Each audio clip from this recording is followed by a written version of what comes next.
નમસ્કાર, આપ જોઈ રહ્યા છો ન્યૂઝ 18 ગુજરાતી 11 વાગ્યે 11 ખબરો સાથે આપની સમક્ષ હું છું પ્રીતિ તિવારી। સમાચારની શરૂઆતમાં વાત કરીએ માવઠું, જે હજુ પણ ગુજરાતનો પીછો નહીં છોડે।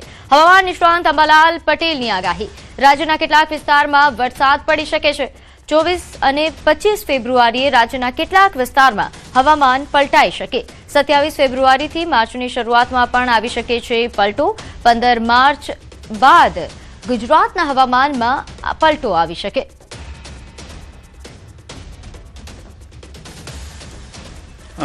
દક્ષિણ ગુજરાતમાં વાદળો આવવાની શક્યતા છે। ઉત્તર ભારતમાં પશ્ચિમ વિક્ષોભ આવવાની શક્યતા છે। ત્યારબાદ 3 અને 8 માર્ચમાં પણ એક પશ્ચિમ વિક્ષોભ આવશે, પરંતુ એક મજબૂત પશ્ચિમ વિક્ષોભ લગભગ 15મી માર્ચ પછી આવવાની શક્યતા રહેશે। એટલે એક પછી એક આવતા પશ્ચિમ વિક્ષોભમાં હવામાનને પલટાના કારણે ઊભા કૃષિ પાકોમાં રોગ ના હોય તેને કૃષિભાઈઓએ લગભગ સતર્કતા રાખી અને પવનની ગતિથી ઘઉં જેવો પાક પડી ન જાય તેની સતર્કતા રાખવી। તો હવામાન નિષ્ણાંત અંબાલાલ પટેલની બેવડી ઋતુને લઈને આગાહી છે કે 14 એપ્રિલ સુધી બેવડી ઋતુ રહેવાની શક્યતા છે। બેવડી ઋતુના કારણે રોગચાળો વધવાની પણ શક્યતા। માર્ચની શરૂઆતમાં ગરમીનો વધારો થશે તો બદલાતા હવામાનના કારણે કૃષિ પાકોમાં નુકસાન થઈ શકે। ખેડૂતોને પાક સંરક્ષણના પગલાં લેવા સલાહ અપાઈ।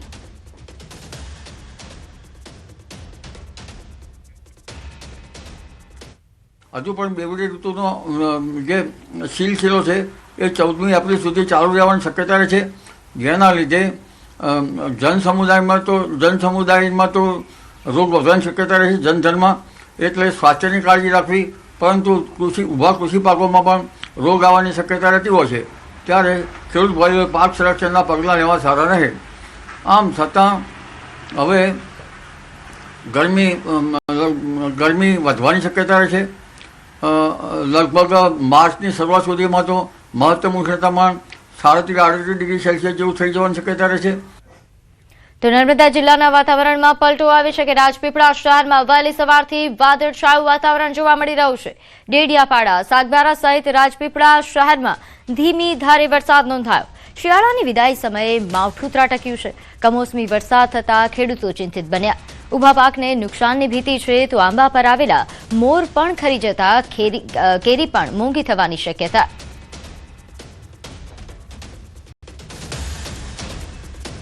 તો કમોસમી વરસાદથી હાલ ઊભા પાકને નુકસાનની ભીતિ છે, ખાસ કરીને આંબા કે જેના મોર ખરી પડ્યા છે, જેના કારણે હવે કેરી મોંઘી થાય તેવા પ્રકારની શક્યતાઓ વ્યક્ત થઈ રહી છે, કારણ કે કેરીનું ઉત્પાદન ખૂબ જ ઓછું થશે। તો ડેડિયાપાડા, સાગબારા, રાજપીપળામાં હાલ ધીમી ધારે વરસાદની સમાચાર મળી રહ્યા છે। આ ઉપરાંત આસપાસના ગ્રામ્ય વિસ્તારોમાં પણ વાદળછાયું વાતાવરણ છે, જ્યાં પણ હવે ધીમી ધારે વરસાદ પડે તેવા પ્રકારની શક્યતાઓ છે।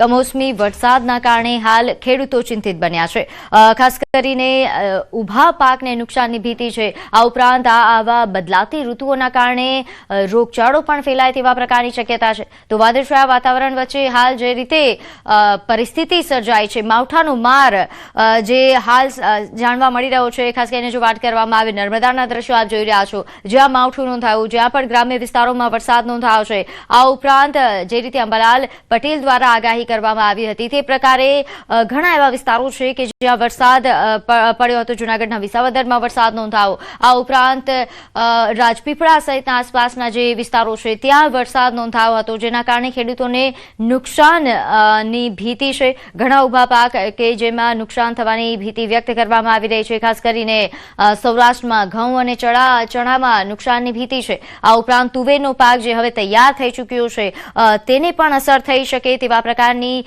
ભીતિ સેવાઈ રહી છે। આથી તુવેરની ખરીદી પણ શરૂ કરી દેવામાં આવી છે। તે વચ્ચે હવે આ બદલાતી ઋતુના કારણે, આ માવઠાના કારણે ખેડૂતોને હાલાકી ભોગવવાનો વારો આવ્યો છે। તો ઘણા એવા વિસ્તારો છે સૌરાષ્ટ્ર સાથે દક્ષિણ ગુજરાત કે જ્યાં વાદળછાયું વાતાવરણ નોંધાઈ રહ્યું છે, ત્યારે આ બદલાતી ઋતુના કારણે ખેડૂતો ચિંતિત બન્યા છે, લોકો પણ ચિંતિત છે। તો હવે વાત બુલડોઝર ગર્જના અને ડિમોલિશનના દર્દની।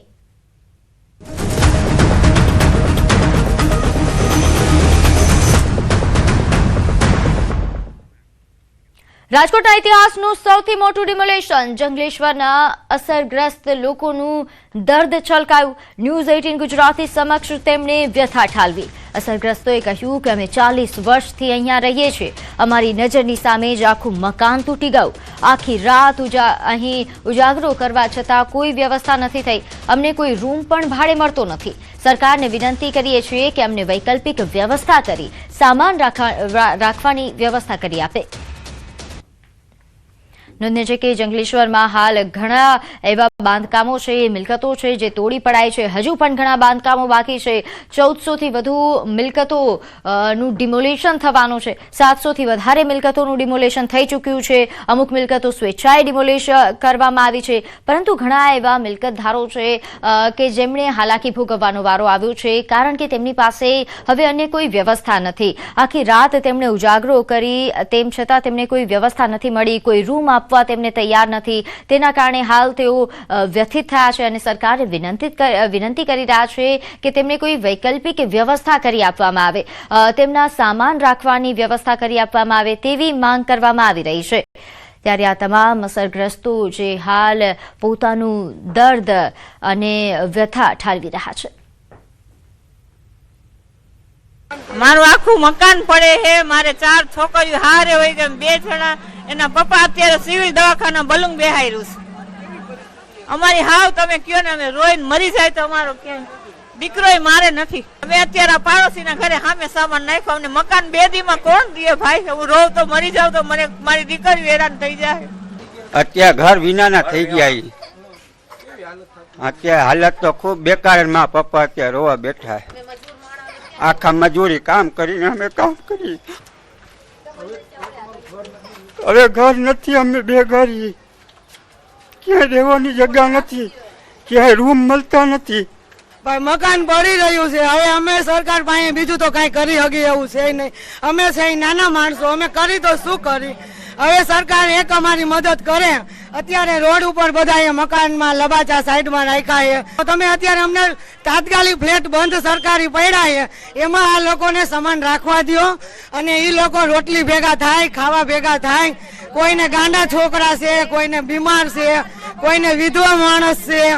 રાજકોટના ઇતિહાસનું સૌથી મોટું ડિમોલેશન અત્યારે જંગલેશ્વર ખાતે થઈ રહ્યું છે। અહીંયા 1400 થી પણ વધુ બાંધકામ છે, આજે તોડી પાડવામાં આવશે। અત્યારે પણ આ કામગીરી છે તે હાથ ધરવામાં આવી રહી છે। આપ દ્રશ્યોમાં પણ જોઈ શકો છો કે જે રીતે આ બાંધકામ છે, આ દુકાન છે, દુકાનને અહીંથી જેસીબીની મદદથી જે છે એ તોડી પાડવામાં આવી રહ્યું છે। ખાસ કરીને જે રીતના વાત કરવામાં આવે તો હાલ જે રાજકોટ શહેર છે ત્યાં છેલ્લા 3 મહિના જેટલા સમયથી જે સ્થાનિક લોકો છે તેમને નોટિસ આપવાની કામગીરી હાથ ધરવામાં આવી હતી। અંતિમ નોટિસ છે તે 2 દિવસ પહેલા આપવામાં આવી હતી અને હાલ જે રીતના વાત કરવામાં આવે તો છેલ્લી 48 કલાકથી સ્થાનિક લોકોને સતત સમજાવવાના પ્રયાસો હાથ ધરવામાં આવ્યા હતા। તેઓ આ જે છે બાંધકામ જે ખાલી કરે 1400 માંથી 1000 થી પણ વધુ લોકો છે તેમણે જે છે બાંધકામો દૂર કરી, જે લોકો છે તેમને સ્વેચ્છાએ મકાન ખાલી કર્યા છે। અત્યારે 64 થી વધુ જેસીબી, 90 થી વધુ tractor, 7 Hitachi machine, 5 breaker, 45 gas cutter machine, 14 dumper તેમજ 260 થી વધુ મશીનરી દ્વારા આ જે છે આ કામગીરી હાથ ધરવામાં આવી રહી છે। ખાસ કરીને જે રીતના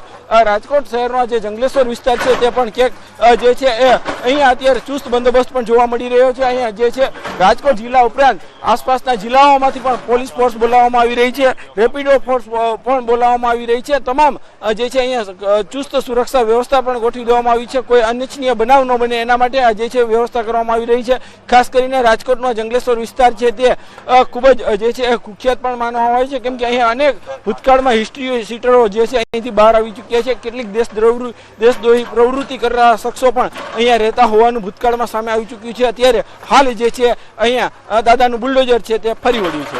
હાર્દિક જોશી, ન્યૂઝ 18 ગુજરાતી, રાજકોટ।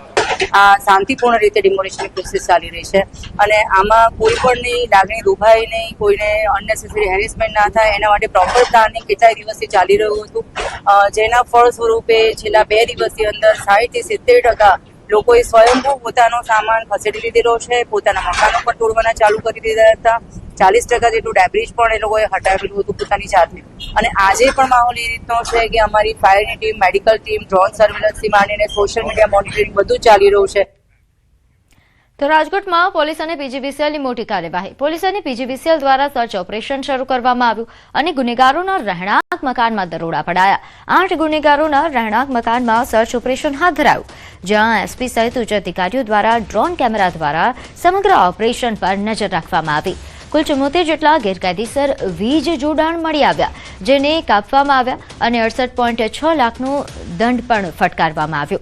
પોલીસના મેગા ઓપરેશનની આ કામગીરીમાં જિલ્લાની એલસીબી, એસઓજી, વિંછિયા ભાડલા અને જસદણ તેમજ આટકોટ પોલીસની ટીમ પણ જોડાઈ હતી. તો કચ્છના ગાંધીધામમાં પ્રેમ સંબંધનો કરુણ અંજામ સામે આવ્યો. ખન્ના માર્કેટમાં પ્રેમીએ પ્રેમિકાની હત્યા કરી દેતા ચકચાર મચી છે. ઘટનાની વાત કરીએ તો એક હોટલમાંથી મહિલાનો હત્યા કરાયેલી હાલતમાં મૃતદેહ મળી આવ્યો અને પોલીસ દોડતી થઈ ગઈ. પોલીસે મૃતદેહને પોસ્ટમોર્ટમ અર્થે મોકલી વધુ તપાસ શરૂ કરી છે. પોલીસે હોટલના સ્ટાફની પૂછપરછ કરતા સામે આવ્યું કે ગઈકાલે એક શખ્સ મહિલા સાથે આવ્યો હતો અને બંને હોટલમાં રૂમ લઈને રોકાયા હતા, પરંતુ થોડા સમય બાદ તે શખ્સ ત્યાંથી ફરાર થઈ ગયો. હોટલ સ્ટાફના નિવેદન બાદ પોલીસે આરોપીને પકડવા માટે ચક્રો ગતિમાન કર્યા, જે બાદ પોલીસે આરોપીની ધરપકડ કરી. આરોપીની પૂછપરછમાં ખુલ્યું કે મહિલાના અન્ય યુવક સાથે સંબંધ હોવાની શંકા હતી, જે શંકાના આધારે બંને વચ્ચે ઝઘડો થયો, જે બાદ આરોપીએ ઉશ્કેરાઈને મહિલાને મોતને ઘાટ ઉતારી દીધી. દિલીપભાઈ રેવાભાઈ રાઠોડ તથા મરણ જનાર યુવતી પ્રેમ સંબંધમાં હતા તથા આ સંબંધ અંતર્ગત ગઈકાલે બપોરે 12:30ના અરસામાં આ આરોપી તથા યુવતી એ હોટલ મહાદેવ ખાતે મળેલા. આ મુલાકાતમાં આરોપીને યુવતી પર શંકા લાગી કે એને અન્ય યુવકો સાથે પણ આડ સંબંધ હોય. આ શંકા હેઠળ એને એ યુવતીને ગળે ફાંસો